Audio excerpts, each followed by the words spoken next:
영화 사도라고 있습니다. 영화 사도라는 영화는 18세기 영조 왕과 그리고 그의 아들이었던 사도세자의 이야기를 다루고 있는 내용인데, 그 영화 사도에 보면 격언이 하나 있습니다. 그것은 무엇이냐면 자리가 사람을 만든다라는 말입니다. 이 사도세자, 그 영화 사도에 나오는 말이죠. 자리가 사람을 만든다. 영화를 보면 우리가 역사적 배경 속에서도 알고 있듯이 아버지 영조 왕과 아들 사도세자가 충돌을 합니다. 그 두 사람의 충돌, 이 영조가 아들 사도를 너무 사랑했거든요. 그리고 이 영조가 볼 때에 이 사도세자는 자신의 정통성, 원래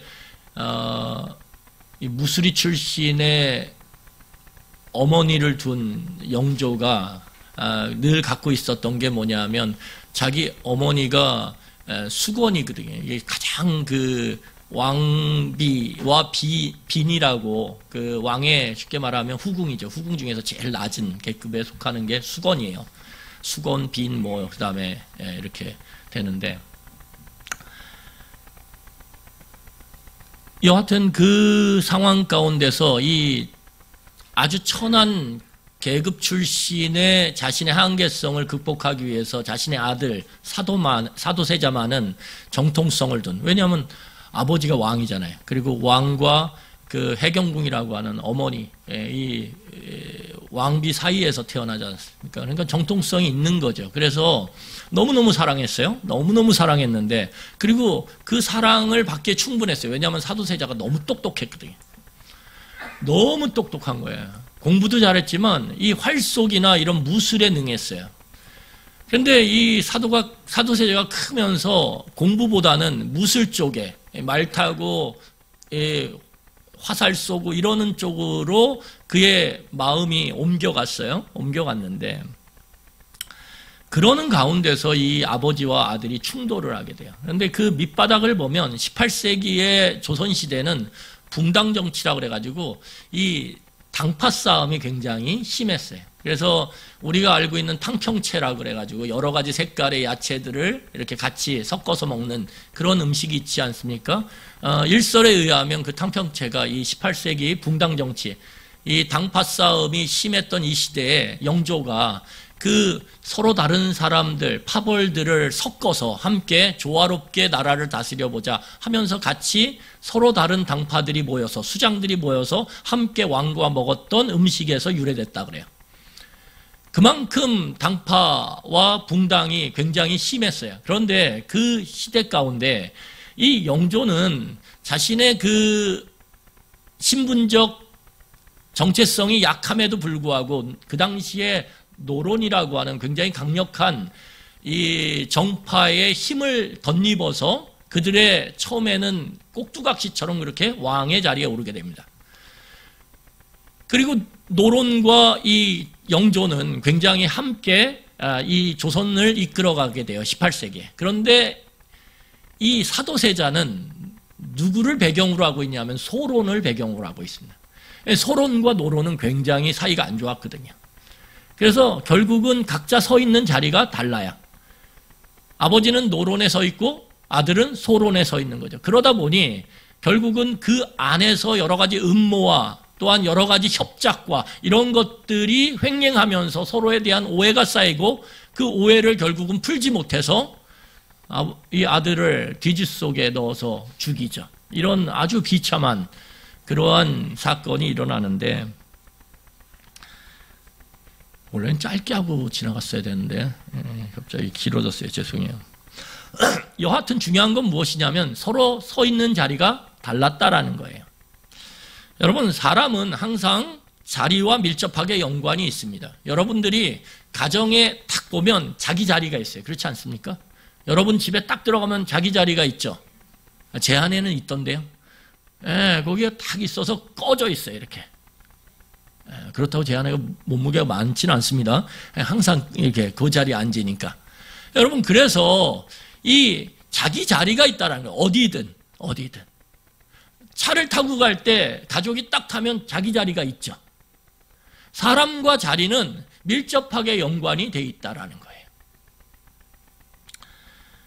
그래서 인생을 한 구절로 표현을 하면 어머니의 자궁의 자리에서 시작해서 무덤의 자리에서 끝나다. 이것이 인생을 한마디로 요약하는 말입니다. 너무 정확하죠.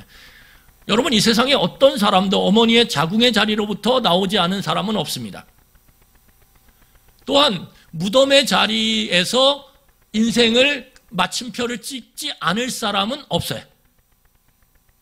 그렇죠? 그것이 인생이라는 거예요. 결국 인간은 자리와 밀접하게 연관되어 있다. 여러분, 신앙도 마찬가지입니다. 자리가 중요하죠. 어떤 자리에 있느냐에 따라서 신앙의 질과 내용이 달라진다는 거예요. 오늘 이 성경 본문은 바울 사도가 인생의 마지막 시간에 서 있던 자리에 대해서 우리에게 소개를 해요. 인생의 마지막 시간에 서 있던 자리.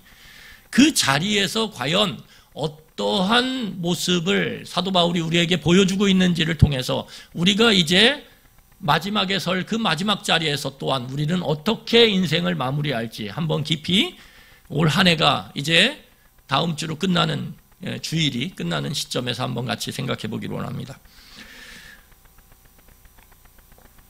여러분, 모든 사람은 첫 번째 자리가 있듯이 마지막 자리가 있어요. 그렇죠? 첫 번째 자리가 있어요. 첫 번째 자리가 다 다를 수 있어요. 집에서 태어난 사람, 병원에서 태어난 사람, 조산원에서 태어난 사람 다 다를 수 있어요.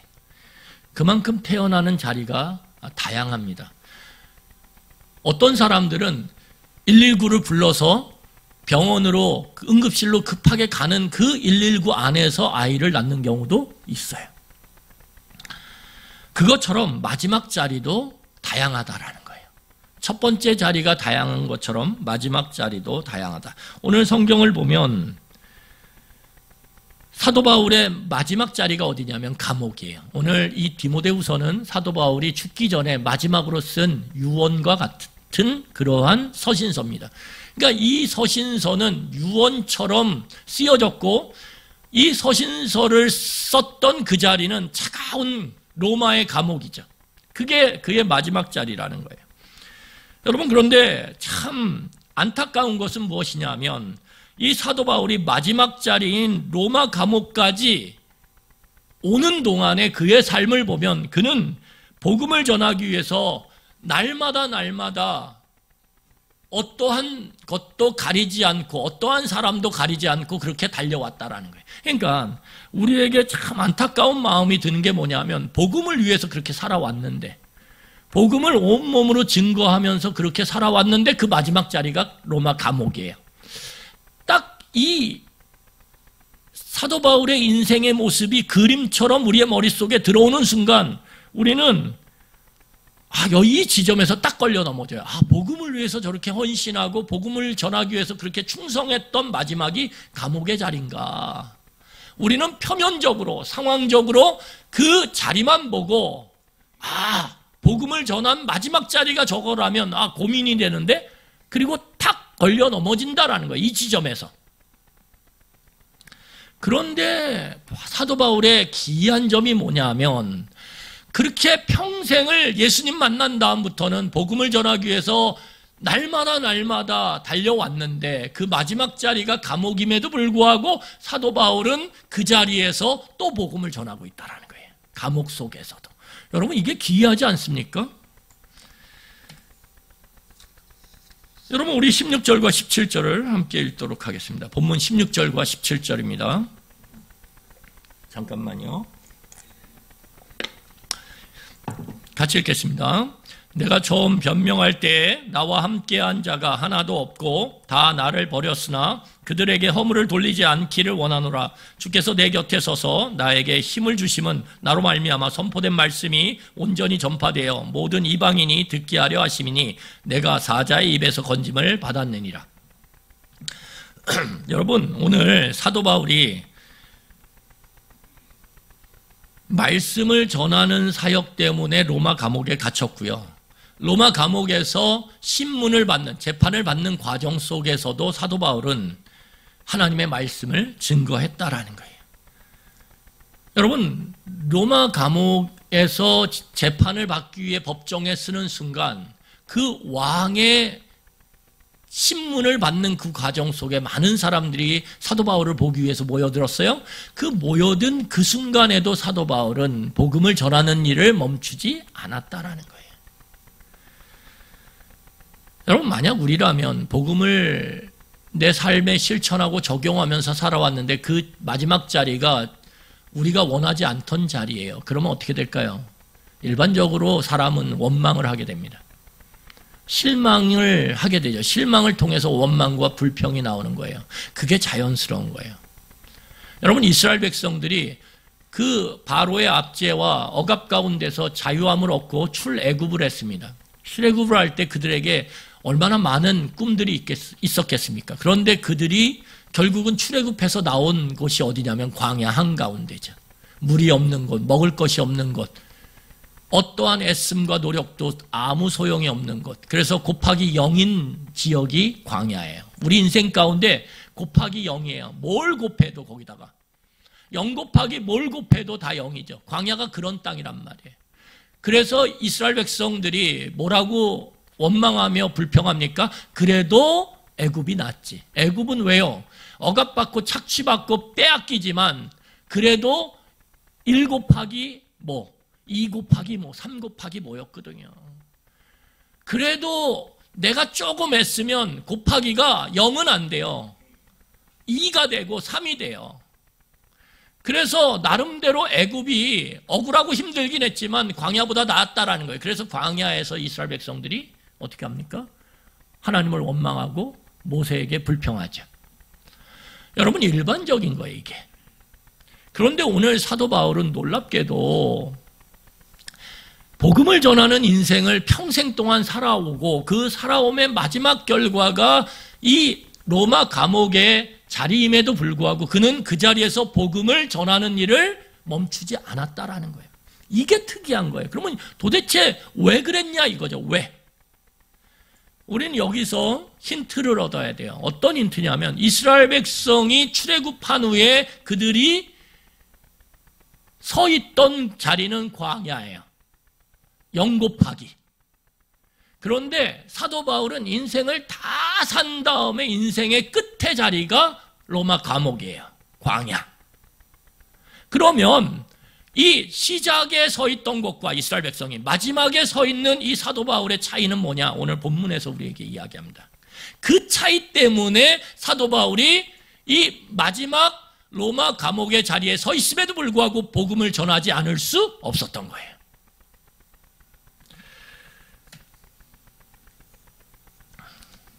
여러분, 오늘 사도 바울은 재판을 받는 과정 속에서 내가 죽겠구나. 점점 내가 이 믿음을 지키고 이것을 사수하면 결국은 나는 죽겠구나라는 것을 이미 느꼈어요. 그래서 디모데후서 4장 6절을 보면 4장 6절을 보세요. 4장 6절을 보면 이렇게 이야기합니다. 전제와 같이 내가 벌써 부어지고 나의 떠날 시각이 가까웠도다. 여러분, 우리는 일반적으로 익명성의 사회에 살고 있어요. 익명성. 내 이름을 가리는 거죠. 왜냐하면 이름을 드러냈을 때 우리는 여러 가지 피해와 손해를 입을 수 있거든요. 그래서 사람들은 자신의 이름을 숨기는 것을 좋아해요. 댓글을 달거나 이럴 때 이름을 숨기죠. 이러한 익명성의 사회라고 하는 것이 오늘날 이 교회 안에도 들어왔다라는 거예요. 그래서 교회 안에서 우리는 익명성을 즐겨요. 오히려 조용히 왔다가 조용히 가는, 그래서 흔적도 남지 않는 교회 생활, 그것이 우리가 생각하는 로망일 수 있어요. 그런데 여러분, 이러한 믿음의 익명성이 굉장히 위험하다는 거예요. 왜냐하면 식당을 갔을 때 식당에서 우리는 두 손을 모으고 하나님 앞에 이 음식을 준 것에 대해서 감사함으로 진정한 감사를 표하는 기도를 하는 것을 우리는 어쩌면 굉장히 낯설었고 쑥스럽고 불편해할 수 있어요. 그럴 수 있어요. 꼭 식당 가서 두 손을 모으고 기도하는 게 꼭 믿음을 드러내는 거다라는 것은 아니에요. 그럼에도 불구하고 별것 아닌 것처럼 느껴지는 그 일상의 믿음의 고백, 몸으로 하는 고백, 그것이 우리의 믿음을 고백하는 굉장히 중요한 표시일 수 있다라는 거예요. 있다라는 거예요. 식당 가서 그 사람들이 많은데 누가 대표 기도한다고 큰 목소리로 기도하는, 그거는 옳지 않아요. 왜냐하면 다른 사람들에게 피해를 주니까. 하지만 조용히 혼자 간절히 하나님 앞에 이 주신 음식에 대해서 감사하는 기도를 드리는 것, 그것조차도 오늘 이 시대 가운데서는 믿음의 익명성이라고 하는 그 이름에 숨어서 우리는 잘 우리의 믿음을 표시하지 않아요. 이게 오늘날 우리 시대의 믿음의 모습이고 신자의 모습이고 교회의 모습이죠. 그런데 사도 바울은 하나님의 말씀을 선포해요. 끝까지 감옥에서도 선포해요. 이 하나님의 말씀을 선포하는 게 뭐냐면 믿음의 자리라는 거예요. 사도 바울은 감옥에서 또 다른 자리가 있었는데 어떤 자리가 있냐면 믿음을 지키는 자리에 서 있었다라는 거예요. 감옥에서조차.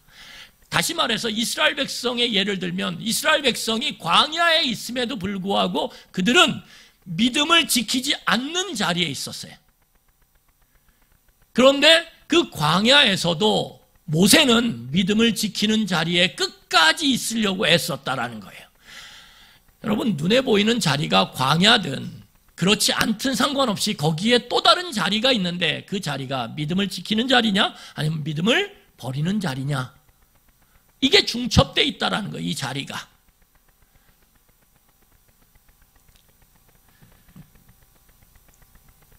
여러분, 그래서 사도 바울은 어떠한 자리에 있든지 그의 입으로 하나님의 말씀을 전할 뿐만 아니라 그의 몸으로 하나님의 말씀을 살아냈다라는 거예요. 다시 말해서 입과 몸이 복음을 드러내고 전하는 일에 헌신했다라는 거예요.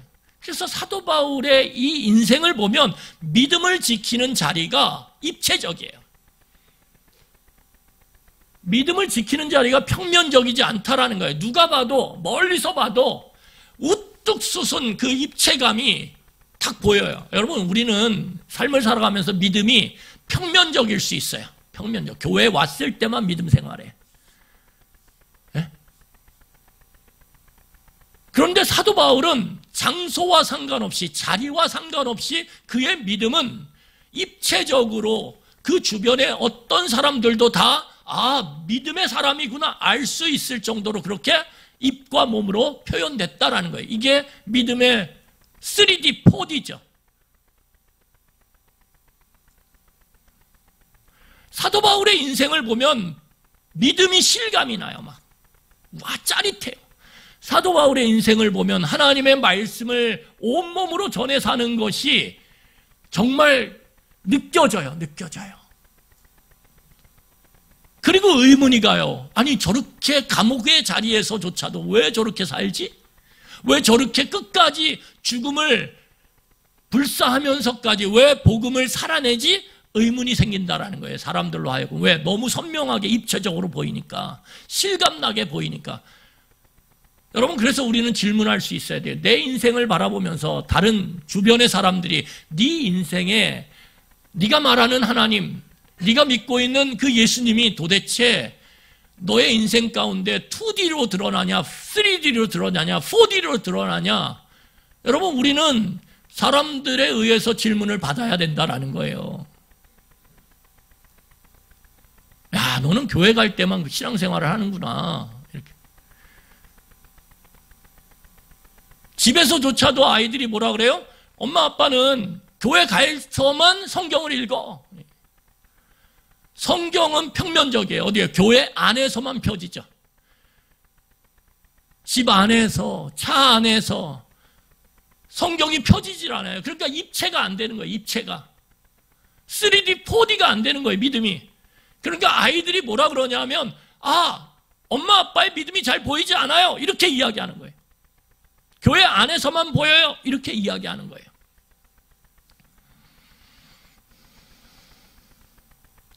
여러분, 그래서 우리는 물어야 돼요. 나의 믿음의 자리는 2D인지 3D인지 4D인지 물어야 돼요. 입체적인가? 얼마나 입체적인가? 여러분, 이 믿음을 지키는 자리, 곧 하나님의 말씀을 온몸으로 드러내고 살아내는 자리는 쉬운 자리가 아니에요. 쉬운 자리. 16절을 보세요. 16절 다시 보세요. 16절을 보면 사도 바울이 뭐라고 얘기하냐면, 내가 처음 변명할 때 나와 함께, 내가 재판을 받을 때, 처음 재판을 받을 때, 그 재판을 받으면서 자기를 변호했을 거 아니에요. 여기서 변명이라는 건 변호죠. 변호했을 때 나와 함께 했던 사람 중에 하나도 없고 다 나를 버렸다, 이렇게 얘기해요. 사도 바울이 감옥의 자리로 들어가는 순간 주변에 함께 했던 사람들이 사도 바울을 버렸다라는 거예요. 그러니까 복음을 온몸으로 드러내고 살아나는 자리는 외로워요. 외로운 자리예요. 그러니까 여러분, 복음을 살아내면서 내가 사람들한테 환호받고 사람들한테 높임받고 그럴 거라고 생각하시면 착각이라는 거예요. 오늘 물론 사도 바울처럼 복음을 전하기 때문에 오늘날 우리가 죽음을 당하진 않아요. 생명의 위협을 당하진 않아요. 그럼에도 불구하고 우리가 복음을 살아낼 때 우리는 불편해요. 그리고 우리는 손해를 볼 수도 있어요.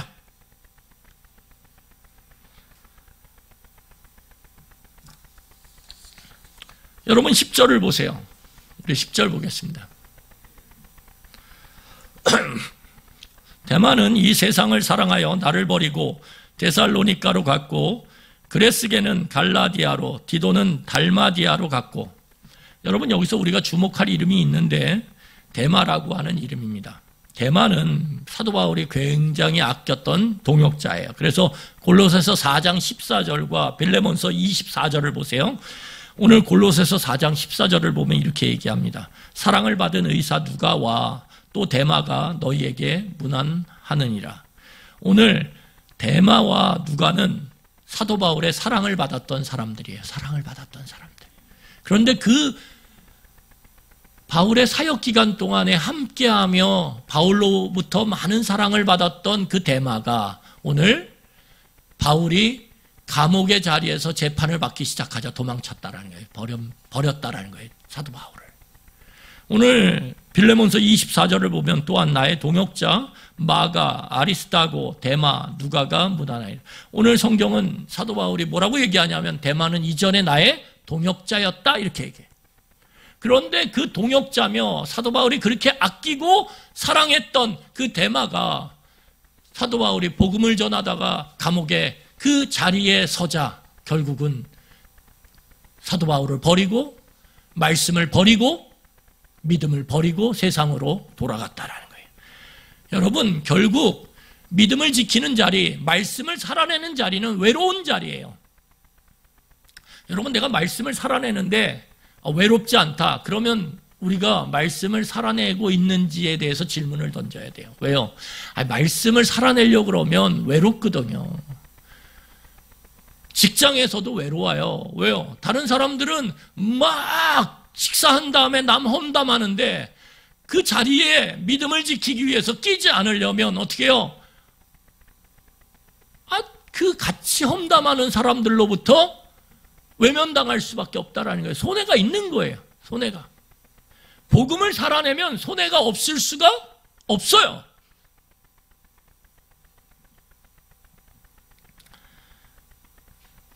오늘 믿음을 지키는 자리, 그 마지막 감옥의 자리에 서 있던 사도 바울은 배신도 당하고 버림도 받았어요. 자기가 사랑했던 사람한테, 자기가 아꼈던 동역자한테.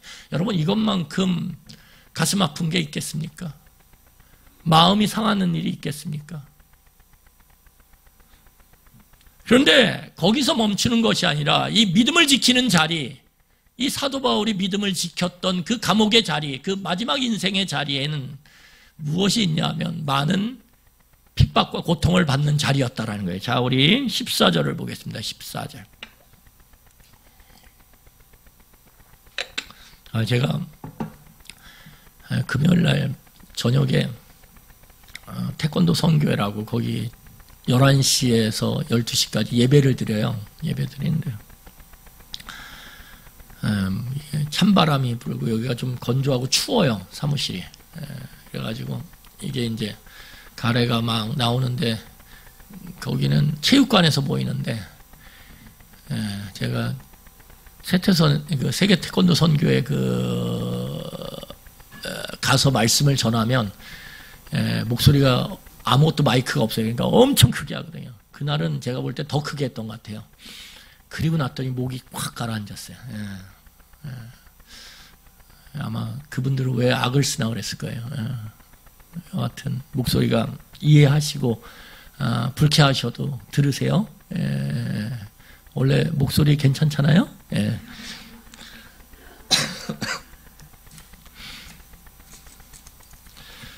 여러분 오늘 14절을 보면 구리 세공업자 알렉산더가 내게 해를 많이 입혔음에 주께서 그 행한 대로 그에게 갚으시리니. 이 구리 세공업자 알렉산더라고 하는 사람이 있었는데 그 지역에서 정말 사업을 아주 번성하게 했던 사람이에요. 여러분 이 당시에 구리를 세공한다라는 건 뭐죠? 이 구리를 가공해서 우상을 만드는 거예요. 우상, 이방신 신상을 만드는 거예요. 구리로 딱 만들어서 닦으면 어때요? 번쩍번쩍이죠. 너무 예쁜 거예요. 그런 사람이에요. 구리를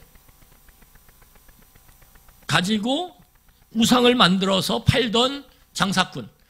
그리고 그 장사가 엄청 번성했어요. 그래서 잘 됐어요. 그런데 문제는 뭐냐면 이 구리세공업자가 사도 바울에게 많은 해를 줬어요. 핍박하고 공격하고. 왜 그랬을까요?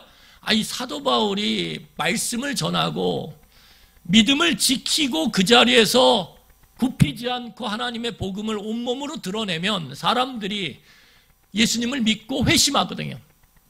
그러면 그들이 그렇게 구매했던 그 구리로 만든 신상들을 다 버리는 거예요. 그리고 더 이상 구매하지 않아요.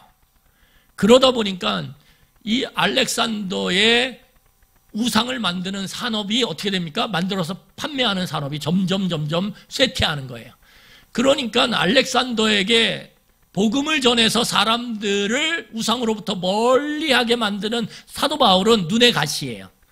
그러니까 공격하는 거예요. 왜? 내게 손해를 주니까. 그러니까 복음을 살아내면 당장에는 어떠냐 하면 손해를 입어요. 그러지 않습니까? 여러분들이 신앙생활을 갑자기 설렁설렁하는 게 아니라 정말 믿음을 지키고 온몸으로 믿음을 드러내는 삶을 살아가기 시작한다?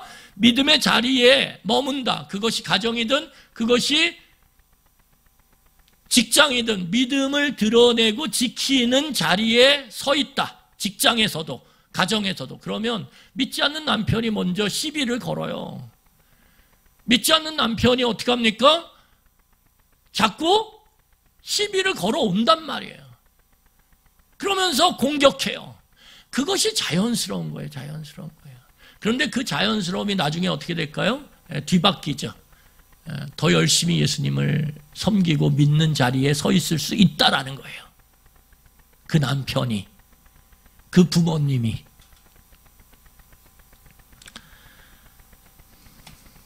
여러분 그러면 여기서 우리는 마지막으로 질문을 던져야 돼요. 아니 그러면 왜 사도 바울은 믿음을 지킴으로 인해서 사람들로 버림을 받고 사람들로부터 공격을 당하고 핍박을 당함에도 불구하고 그래서 감옥에 지금 갇혀서 믿음을 끝까지 지키면 생명이 위험함에도 불구하고 왜 여전히 그 인생의 마지막 자리인 감옥의 자리에서 로마 감옥의 자리에서 복음을 드러내냐 이거예요. 왜? 우리 같으면 어떻게 해야 돼요? 멈춰야죠. 내가 여기까지 왔으면 여기서 그만. 나는 최선을 다했어. 이렇게 돌이켜야죠. 근데 사도 바울은 그러지 않아요. 이게 초점이라는 거예요. 이게. 우리도 인생을 살아가면서 예수님을 믿고 그 믿음을 지키는 것 때문에 손해를 봐요. 손해를 보기 때문에 우리는 거기서 돌아설 때가 많거든요. 다시 익명성이라고 하는 그 그늘로 우리는 숨거든요. 그런데 사도 바울은 왜 익명성의 그늘로 숨지 않냐 이거예요. 끝까지 왜 자기가 믿음을 지키는 그 자리에서 타협하지 않냐 이거죠. 이게 중요한 거예요. 왜냐하면 말씀을 우리 짧게 살펴보고 마치겠습니다. 왜냐하면 우리 마가복음 15장 34절에 마가복음 15장 34절 같이 보겠습니다. 같이 읽겠습니다. 시작. 제9시에 예수께서 크게 소리 지르되 엘리 엘리 라마 사막다니 하시니 이를 번역하면 나의 하나님 어찌하여 나를 버리셨나이까 하는 뜻이라. 왜 사도 바울이 끝까지 그 마지막 로마 감옥에서 죽음을 기다리는 그 자리에서조차도 하나님의 말씀을 온몸으로 드러내는 이 믿음을 지키는 자리를 고수했냐 하면 그가 모본으로 삼고 따라갔던 예수 그리스도가 그 길을 갔거든요. 그 길을 갔거든요. 여러분, 예수님이요, 하나님의 말씀을 지키는 그 일, 믿음을 지키는 그 일 때문에 어디까지 갔어요? 십자가 위에까지 갔거든요. 사람들이 이야기해요. 내려오라고. 하나님을 저주하라고. 예를 들면 네가 메시아인 걸 부인하라고 막 요구해요. 그런데 예수님 끝까지 믿음을 지켜요. 그 믿음을 지킨 결과가 십자가란 말이에요. 그런데 그 십자가에서 오늘 뭐라고 마지막 일성을 터뜨린 다음에, 이게 가상칠언인데, 가상칠언은 예수님께서 십자가에서 말씀하셨던 7가지의 말이에요. 7개의 말. 그 중에 하나예요. 그런데 그 중에 하나가 뭐냐면, 하나님 왜 나를 버리셨습니까? 여러분, 오늘 이 예수님께서 말씀을 온몸으로 살아내시면서 믿음을 지키셨는데 그 자리가 어디예요? 십자가 위죠. 근데 그 십자가 위에서 예수님이 뭐라고 얘기하냐면 그 믿음을 지킨 결과가 뭐예요? 하나님이 자기를 버렸다라는 거예요. 대마 정도가 버린 거 이거 문제가 안 돼요. 사도 바울 입장에서는. 왜요? 예수님은 하나님이 자신을 버린 것이라고 그렇게 알게 됐거든요.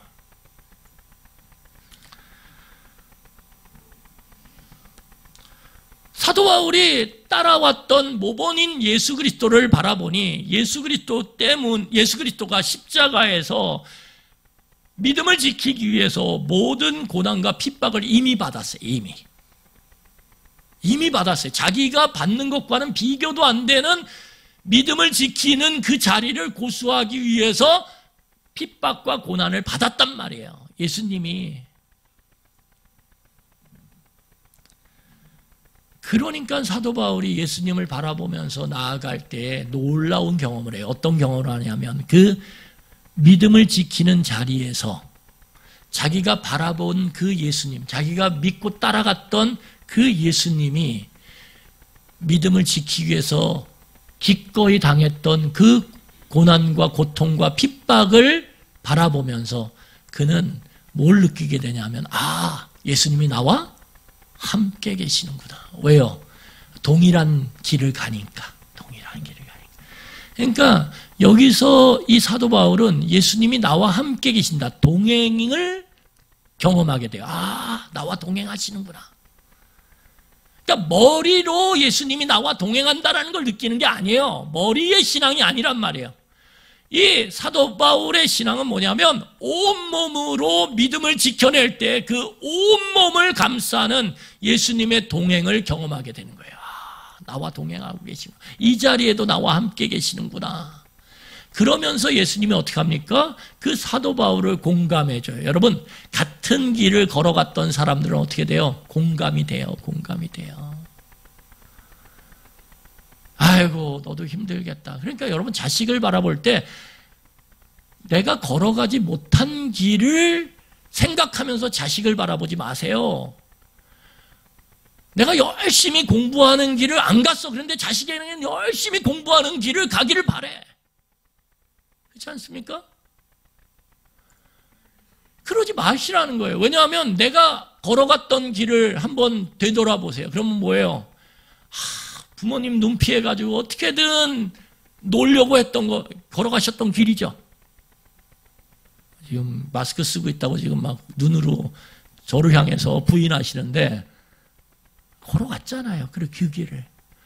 그러면 그 부모 밑에서 태어난 그 아이도 그 길 걸어가고 싶지 않겠어요?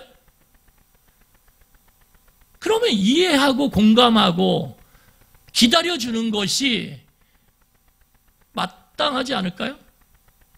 그 자녀가 그 부모를 보면서 나와 동행하는구나. 어떤 순간에도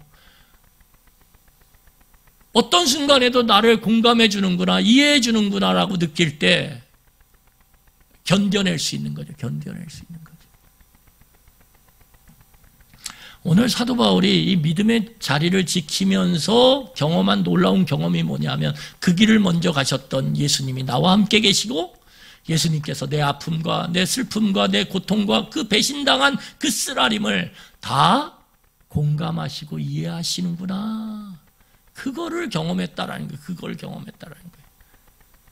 여러분, 이걸 경험하는 게 너무 중요해요. 너무 중요해요. 두 번째가 무엇이냐면, 자, 18절이에요. 우리 18절 읽고 말씀을 정리하도록 하겠습니다. 18절 읽겠습니다. 18절 같이 읽겠습니다. 시작. 주께서 나를 모든 악한 일에서 건져내시고 또 그의 천국에 들어가도록 구원하시리니 그에게 영광이 세세무궁토록 있을지어다. 여러분, 이 사도 바울이 믿음의 자리를 끝까지 지키면서 죽음을 앞두고도 이 자리를 지키며 그 로마 감옥 속에서도 하나님의 복음을 전하는 이 믿음을 지키는 것을 끝까지 지키고 유지하면서 한 경험이 무엇이냐면 그에게 구원의 영광이 2D, 평면이 아니라 3D가 아니라 4D처럼 너무 입체적이고 너무 분명해졌다라는 거예요. 아니, 이게 놀라운 게 복음을 살아내면 살아낼수록 믿음을 힘들지만 지켜내면 지켜낼수록 구원의 확신은 손으로 만져지고 느껴지고 냄새가 맡혀질 정도로 피부로 감각되어질 정도로 그렇게 선명해졌다는 거예요. 여러분, 이게 아이러니예요.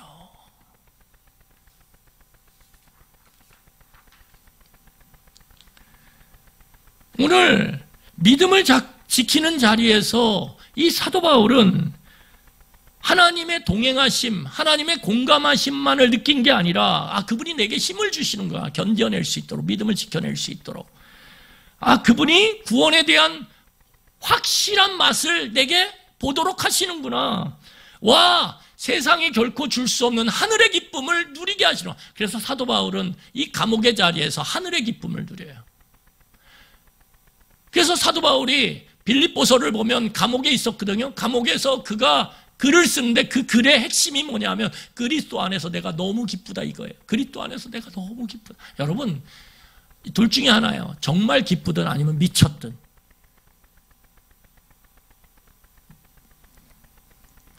여러분, 감옥이 그냥 감옥이라고 생각하시면 안 돼요. 지금처럼 교정시설이 잘 돼 있고 나름 인권에 대한 어떤 그러한 수준이 올라간 그런 시대 가운데서는 교정이 그래도 사람을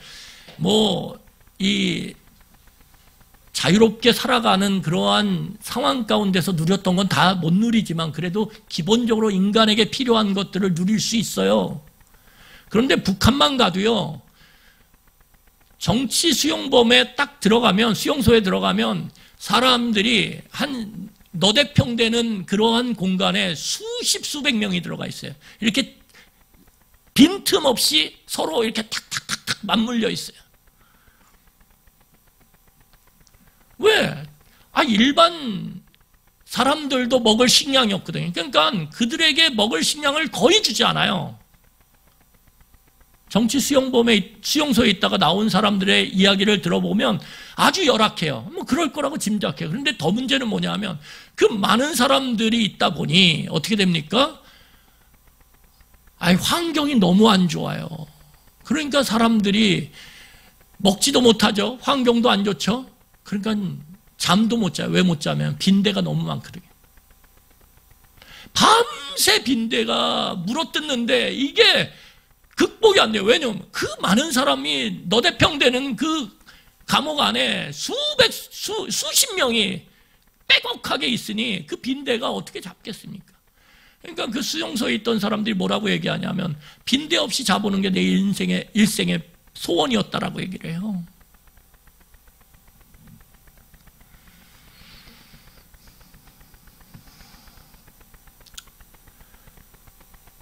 여러분, 그 정도예요. 그 정도. 시체가 그냥 죽어나가죠. 사람이 죽어나가요. 시체로 들어왔다가 시체로 죽어나가요.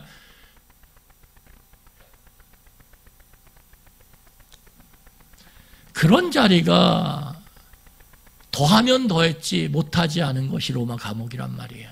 이 감옥.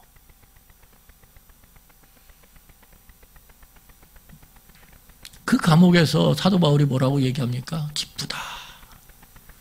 기쁘다. 죽음을 앞두고 기쁘다. 이렇게 얘기한단 말이에요. 놀랍지 않습니까? 구원이 너무 선명해진다. 이렇게 고백하는 거예요. 여러분, 우리를 돌아보면 조그만 인생의 어려움 앞에서도 우리는 하나님을 원망하고 불평하고 하나님 실망했어요. 제가 열심히 믿음 생활했는데 고작 이거예요? 이렇게 우리는 그렇게 하나님을 향해 분노를 표한다라는 거예요.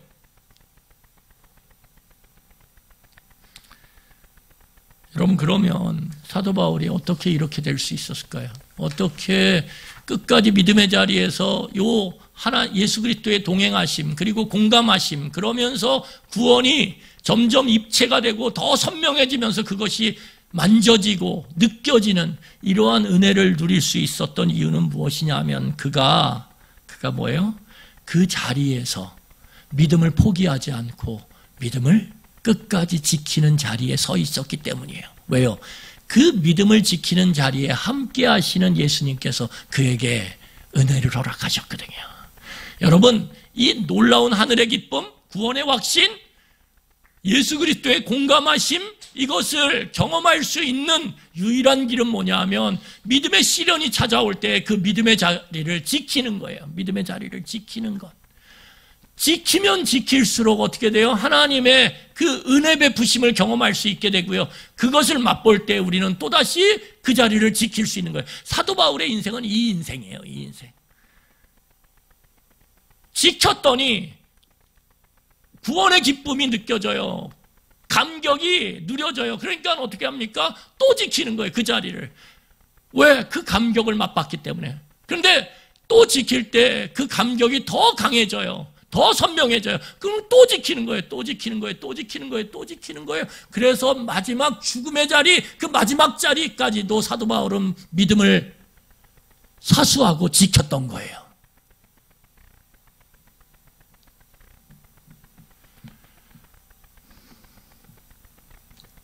여러분, 그래서 16절에 사도 바울은 놀라운 고백을 합니다. 우리 16절 같이 보겠습니다. 16절. 한주해 주세요. 내가 처음 변명할 때 나와 함께한 자가 하나도 없고 다 나를 버렸으나 그들에게 허물을 돌리지 않기를 원하노라. 여러분, 오늘 자기를 배신했던, 내가 끝까지 함께할 거예요 했던 그 사랑을 많이 나누었던 그 사랑하는 사람들이 자기를 다 버리고 떠나가고 배신했을 때 그 쓰라림이 얼마나 크겠어요. 그런데 오늘 사도 바울은 용서하고 있어요. 여러분, 사도 바울이 마음이 착해서 용서하는 걸까요? 아니에요. 사도 바울이 믿음을 끝까지 지키면서 누렸던 그 구원에 대한 확신, 예수 그리스도의 그 공감하심, 함께 하시면서 여러 모양과 여러 말씀으로 그를 위로하시고 힘주셨던 걸 느꼈거든요.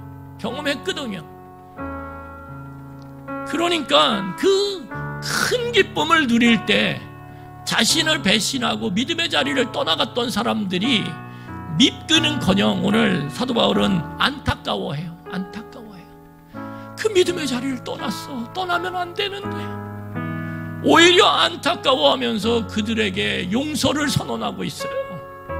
여러분, 이게 매일매일 하나님의 말씀을 몸으로 살아내는 믿음의 자리를 지키는 자들에게 주어지는 어마어마한 은혜라는 거예요. 성령 하나님께서 주시는 이 용서의 은혜, 오히려 그 믿음의 자리를 벗어난 자들을 향한 안타까움과 그 용서의 마음이 그 믿음의 자리를 끝까지 지키는 사도 바울에게 주어졌다라는 거예요. 이게 은혜죠. 그래서 여러분, 누가복음 23장 34절을 보면 사도 바울의 모범이었던 예수님께서도 그 십자가 위에서, 그 버림받는 그 자리에서, 배신당하는 그 자리에서 육체적 고통과 하나님의 버림을 받고 깊은 슬픔 중에 있는 그 자리에서 뭐라고 이야기하냐면 이렇게 이야기해요. 우리 23장 34절 같이 읽겠습니다. 이에 예수께서 이르시되 아버지 저들을 사하여 주옵소서 자기들이 하는 것을 알지 못하니이다 하시더라. 그들이 그의 옷을 나눠 제비 뽑을세. 알지 못한다라는 거예요. 이 믿음을 지키는 것이 얼마나 귀한 것인지 알지 못한다라는 거예요. 그러니까 하나님 안타까워요. 용서해 주세요. 이렇게 오늘 동일한 고백을 하고 있다는 거예요. 여러분 이 시간에 우리 같이 기도했으면 좋겠습니다. 다른 사람 보면서 신앙생활 하지 마세요. 하나님은 나에게 관심이 있어요. 나에게. 그리고 나를 너무나 잘 알고 계세요. 그리고 나에게 딱 맞춤으로 나를 인도하세요. 여러분, 신앙은요 기성복이 아니에요. 기성복을 입는 게 아니에요. 그냥 틀에 찍어내듯이 수백 벌 수천 벌 똑같이 찍어내는 그런 것이 신앙이 아니에요. 신앙은 우리는 그것 하나님의 능력을 너무 우습게 보는 거예요. 하나님은 우리 몸, 머리카락, 우리의 발가락까지도 다 세고 계시고 알고 계시고 그러면서 우리에게 맞춤 옷을 입혀가시는 거예요. 이게 신앙이란 말이에요. 그 가운데 우리가 중요한 것이 무엇입니까? 믿음을 지키는 자리를 고수하는 거예요. 지키다 보면 우리는 죽을 것 같은데, 야 이거 끝날 것 같은데, 그런데 거기서 하나님의 은혜 베푸심이, 하나님의 회복지키심을 누리게 된다는, 그게 짜릿하다라는 거예요. 사도 바울이 느꼈던 인생의 그 짜릿한 은혜, 하늘의 은혜, 하늘의 기쁨. 그러니까 그걸 떠날 수가 없어요. 어떻게 떠나요? 그거는 믿음을 지키는 자리에 여전히 서 있는 하나님의 백성에게 주시는 하나님의 은혜입니다. 여러분, 한 해를 우리가 마무리하면서 저와 여러분들이 어느 자리에 서 있는지 한번 돌아보시길 바라요. 그리고 그 자리에서, 그 자리가 어쨌든 상관없어요. 어느 자리든 그 다양한 자리 속에서 나는 말씀을 몸으로 드러내려고 몸부림치고 있는가? 나는 믿음을 지키기 위해서 오늘 하나님 앞에 은혜를 구하며 애쓰고 있는가? 여러분, 그것이 우리를 인생의 마지막 자리까지도 인도하는 거예요. 그리고 그 마지막 자리에서 믿음을 지킴으로 구원의 그 영광을 온전히 바라보도록 그렇게 우리를 이끌고 가는 거예요. 그리고 그 은혜를 맛보아 갈 때 우리에게 용서의 크기가 커지고 다른 사람을 향해 안타까워하고 긍휼히 여기는 마음이 더 확장되는 거예요. 그것이 참된 하나님의 백성으로서 살아가는 모습이라는 사실을 기억하며 오늘 함께 우리 이 시간에 찬양하며 기도하기로 합니다. 찬양하겠습니다.